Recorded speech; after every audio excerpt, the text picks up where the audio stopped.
My name is Mike Cargile, and I'm running for Congress in the 35th. Fortunately, you're all sitting in the 35th. So this just got redistricted. Yes, I'm happy too. Very happy. So the 35th starts in Pomona and goes all the way to Fontana. It goes north to Foothill with Upland, and then it drops back down. I don't have Claremont, which it's all liberal anyway, so I don't care. So, and then it picks back up. I get Rancho all the way to Fontana, and then it drops down. I picked up Eastvale, which is really nice. It's all law enforcement in that area. Wonderful. And then I grabbed some Chino Hills. So in between there, I have all of Chino, all of Ontario, all of Montclair, and I think it's probably the greatest district in California. I really do. Think about where we are.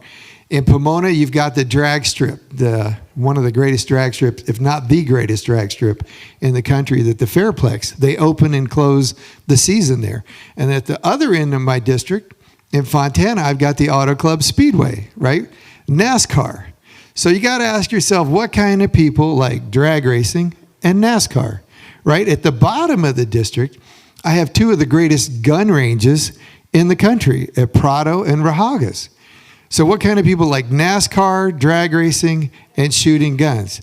And in between all of that, I have 4 churches that have 10,000 plus members each, including Calvary Chapel, Chino Hills. A lot of you have attended there.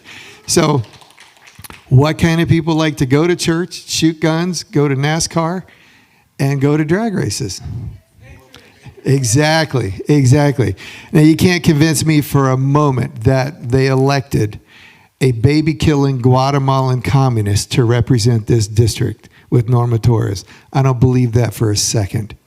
I believe that such fraud has been perpetrated on all of us that we have to do something critical to safeguard the future of this country. So, why am I here? Well, let me tell you a little bit about who I am. But before I say that, let me tell you why I'm going to tell you this. I had a guy come up to me last cycle, and he said, Mike, you're going to have to work for my vote. And I was like, what does that even mean? Do I have to wash your car or cut your grass? What does that mean? And I thought about it, and it really bothered me. And then I thought, that's exactly what I do. So what he's saying is, if you do something for me, I'll vote for you, right? And that is the exact opposite of the way we should be conducting elections. It shouldn't be, because it reminds me of this character I saw at Disneyland years ago.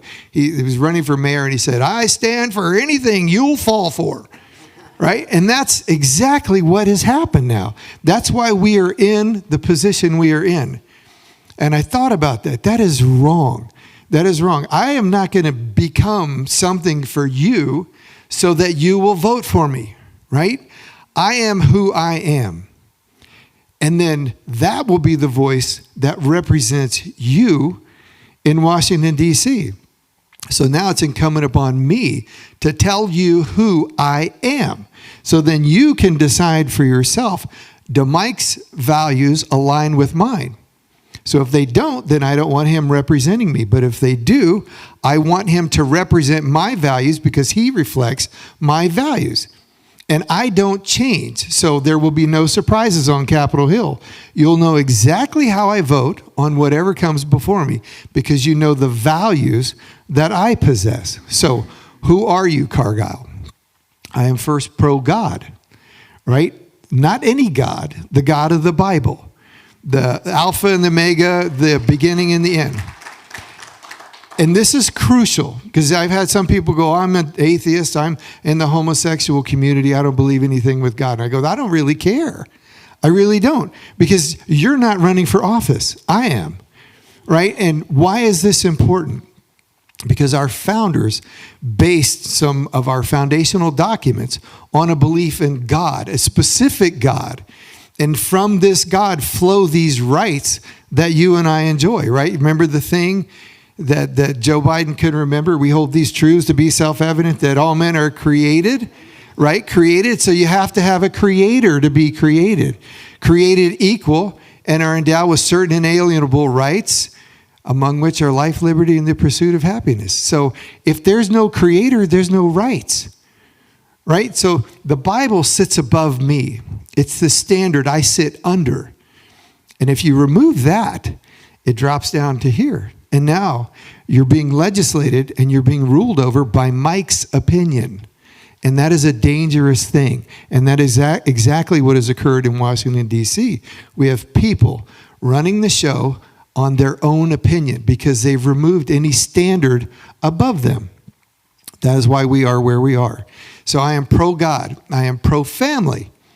What does that mean? Well, to have a family, you have to have a marriage. It means mom and dad. I support the biblical definition of marriage between a man and a woman. And the kids underneath these parents, this nuclear family, which I support, we don't teach them that you're racist. So I'm opposed to CRT. I'm opposed to the LGBTQ indoctrination of our children. And I can encapsulate that with a real quick story my old pastor said. He said, if you know what a lawyer knows, you'd be a lawyer. If you know what a doctor knows, you would be a doctor. When a child knows what an adult knows, they're no longer a child. You've destroyed that child. You've taken adult concepts and rammed them into the mind and the psychology and the emotions of a little being that's incapable of handling it. You've destroyed this little person by forcing this in. So I staunchly stand against sexualizing our children.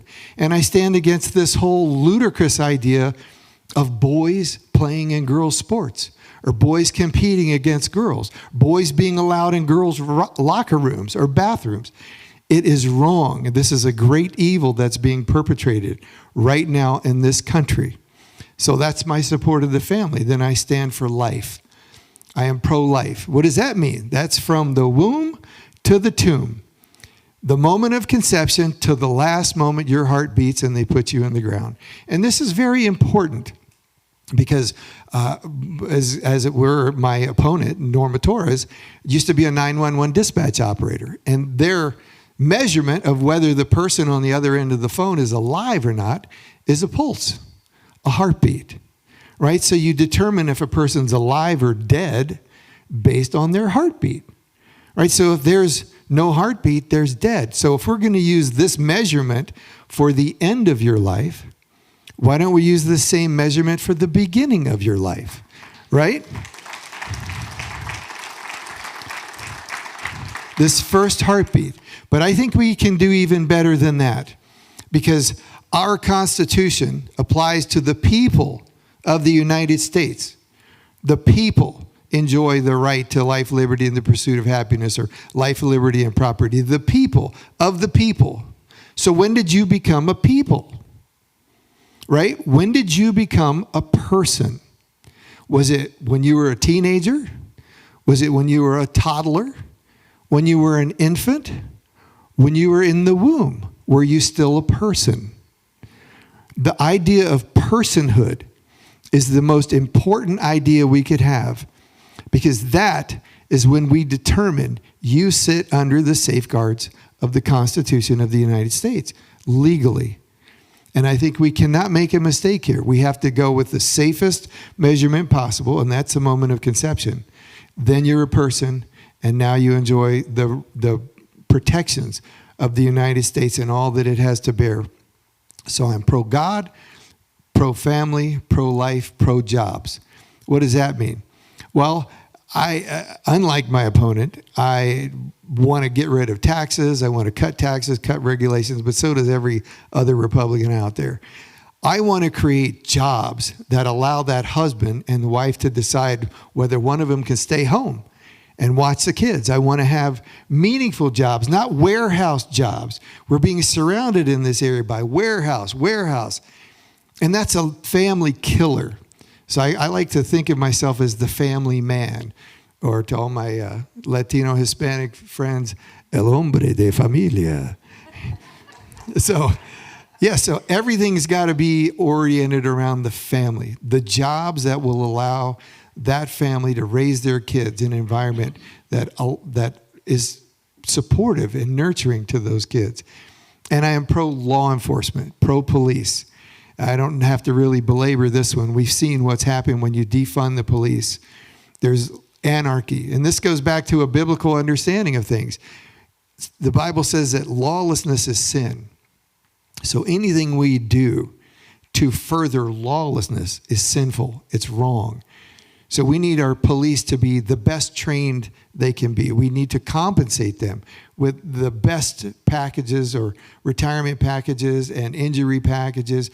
We need to take care of our men and women in law enforcement like they've never been taken care of before, because they've been under assault like they've never been under assault in this country before.